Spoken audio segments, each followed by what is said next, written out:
मंत्रो राधा जीवनं यस्य राधा राधा सद्यं वाचिकं तस्य राधा मंत्रो राधा मंत्रदात्री च राधा राधा राधा वाचिकं तस्य शेषः या देवी सर्वभूतेषु दयारूपेण संस्थिता नमस्तस्यै नमस्तस्यै नमस्तस्यै नमो नमः नमस्तस्यै नमो नमः। नमस्कार, जय श्री राम, जय माता दी, हर हर महादेव। आज 12 मई 2020 मंगलवार का दिन, प्रातःकाल तक पंचमी, 6 बजे के बाद षष्ठी, उत्तराषाढ़ा नक्षत्र, ज्येष्ठ मास चांद्रमान के हिसाब से, तिथियों के हिसाब से ज्येष्ठ मास और सौरमान गते के हिसाब से 30 गते वैशाख। आज विशेष रूप से जो हमारी चीज़ें हैं, हमारे बीच की जो स्थितियां हैं, समाज में, देश में, लोगों के बीच, परिवार के बीच, सरकार के बीच, वो बिल्कुल अलग अलग है।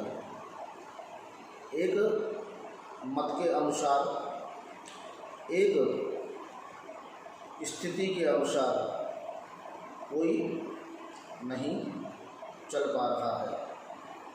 यही एक विनाश का कारण भी होता है।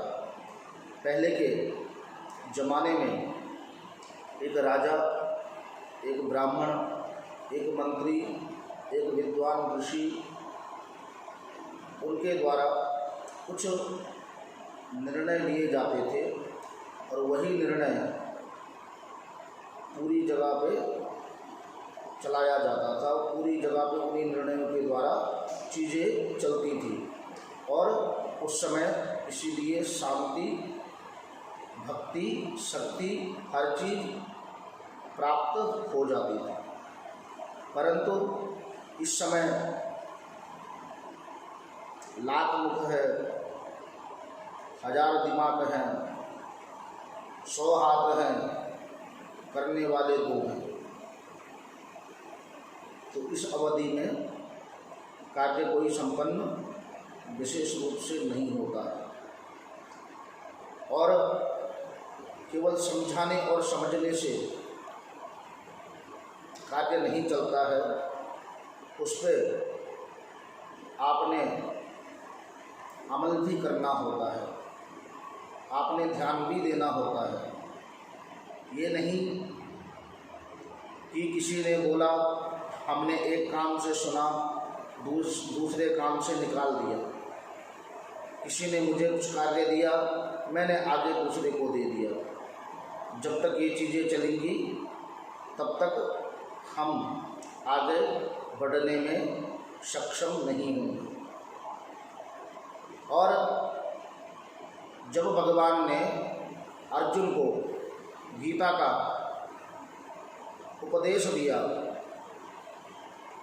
धर्मोपदेश कहते हैं उसको, गीता का दिव्य ज्ञान दिया, जो परमात्मा के द्वारा प्रथम बार इस सृष्टि में बोला जा रहा था। जिन शब्दों को, जिन स्तुतियों को, जिन रूपों को, या जिस चीज़ को वो वर्ण कर रहे थे, पहली बार कर रहे थे, और उसका उन्होंने सविस्तार इतना अच्छा वर्णन किया कि अर्जुन का मोह भंग हुआ। और इन्हीं स्थितियों में अर्जुन भगवान के और परम प्रिय हो गए। समय की स्थितियाँ होती हैं, परमात्मा पहले ही आपको आग्रह करता है, प्रकृति पहले ही आपको एक बार सूचना दे देती है। आप कभी नदी में स्नान करते हैं, उसमें कभी कभी आप कई लोगों के साथ हादसा होता है, डूबने लगते हैं। एक बार नहीं, 2 बार नहीं, 3 बार वो नदी उसको बाहर निकालने का पूरा प्रयास करती है, चाहे वो समुद्र ही क्यों न हो। परंतु जब आदमी को ये लगता है कि मैं तो इसको भी पार कर जाऊंगा, उसी अवस्था में वो अपनी मृत्यु को बुलावा दे देता है और तभी वो अपने रास्ते से भटक भी जाता है। तो हम इन स्थितियों में हैं, घरों में हैं, चिंतन कर रहे हैं, मनन कर रहे हैं, परंतु कार्य करने की क्षमता को खो रहे हैं। अपना जो विवेक है वो विस्तार कैसे आगे बढ़े, उस चीज़ की स्थितियों को खो रहे हैं। और खो क्यों रहे हैं? क्योंकि हम समाज के मध्य बटे हुए हैं। घर में हमारा मन नहीं लग पाता है। हम ज़्यादा देर तक एक दूसरे से बात आज नहीं कर पाते हैं, क्योंकि जितने जैसे जैसे साधन संसाधन आदमी के बढ़ते रहते हैं मनुष्य जीवन में, उतने ही प्रकार की भ्रांतियाँ भी बढ़ती हैं। पहले परिवार एक साथ बैठा करता था, अब परिवार का प्रत्येक सदस्य अलग अलग बैठता है अपने मोबाइल, अपनी चीज़ों को लेके, और वही पूरे परिवार को बिखारने में, पूरे परिवार को पृथक करने में, अलग करने में आज की सबसे बड़ी भूमिका निभा पा रहा है। सोचने की बात है कि जब हमें उन चीज़ों के बारे में ज्ञात हो भी जाता है, परंतु हम उन चीज़ों को फिर भी उपयोग में नहीं लाते हैं जो चीज़ें हमें लानी चाहिए, और जिनके बारे में हमें पता है कि इनका उपयोग हमें नहीं करना चाहिए, उन्हीं का हम उपयोग करते हैं। और जैसे जैसे ऐसी स्थितियां आगे बढ़ेंगी, विनाश भी बढ़ेगा,